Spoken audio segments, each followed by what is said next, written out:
सूफी संत ख्वाजा साहब की दरगाह में देश के कोने कोने से जायरीन अजमेर पहुंचते हैं। इन दिनों भी सूफी संत ख्वाजा साहब की दरगाह में जियारत करने के लिए जायरीन के आने का सिलसिला जारी है। यूं तो वर्ष भर ही सूफी संत ख्वाजा साहब की दरगाह में जियारत करने के लिए जायरीन पहुंचते रहते हैं, लेकिन इन दिनों जायरीन की संख्या में कुछ कमी देखने को मिल रही है। भीषण गर्मी होने के कारण जायरीन अजमेर की ख्वाजा साहब की दरगाह तक नहीं पहुंच पा रहे हैं।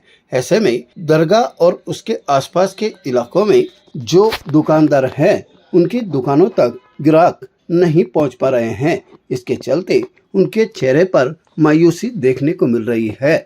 दुकानदारों ने बताया कि सुबह और शाम जायरीन बाजार में घूमते तो हैं, लेकिन खरीदारी काफी कम की जा रही है। अक्सर जायरीन अपने घर जाते समय ही खरीदारी करते हैं, लेकिन इस बार तो पिछले 15 दिनों से ग्राहकी बिल्कुल सुस्त पड़ी हुई है। ऐसे में जिन दुकानदारों की दुकानें किराए पर है, उनका लाखों रुपए किराया है और उन्हें अपना किराया निकालने में भी काफी मशक्कत करनी पड़ रही है।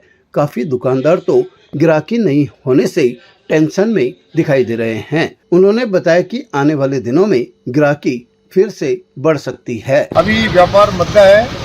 अत्यधिक गर्मी और 5 राज्यों के जो चुनाव हुए हैं, उसके कारण यहाँ पे जायरीनों की कमी है और सुबह शाम खाली भीड़ रहती है। शाम को सब जने अपने अपने होटल से बाहर आते हैं, क्योंकि गर्मी के कारण कोई भी बाजार में नहीं आ रहा है और व्यापार बहुत मंदा चल रहा है। ये लगभग 15-20 दिन हो गए हैं। चुनाव का जो माहौल था 5 राज्यों में जो चुनाव, उसकी वजह से भी पब्लिक नहीं आई है और गर्मी को देखते हुए कोई भी जायरीन अपने घर से बाहर नहीं है। माहौल अभी बहुत ग्राहकी तो डाउन चल रही है। पब्लिक तो आ रही है अच्छी वाली, पब्लिक अच्छी वाली आ रही है। पब्लिक में कोई कमी नहीं है, पब्लिक फुल है यहाँ पर, खाली ग्राहकी नहीं है।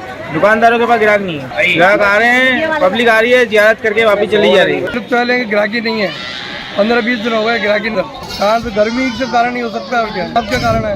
और ये तो पता नहीं सब रखे दुकानों पे। ताज़ा खबरों के लिए देखते रहें सरेराह न्यूज। अपना फोन उठाएं और सब्सक्राइब करना ना भूलें।